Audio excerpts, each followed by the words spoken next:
Нижнекамские мусульмане приняли участие в 4-й спартакиаде мусульманской молодежи на призы Мухтасибата Елабужского района.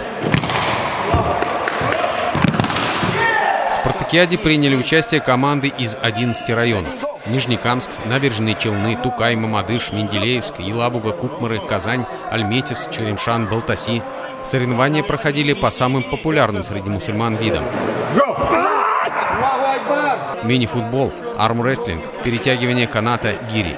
Нижнекамцы привезли 2-е место за перетягивание каната, 2 первых места по армрестлингу — Ильдус Гиниатуллин и Азат Заляев. Урожай побед получился силовой.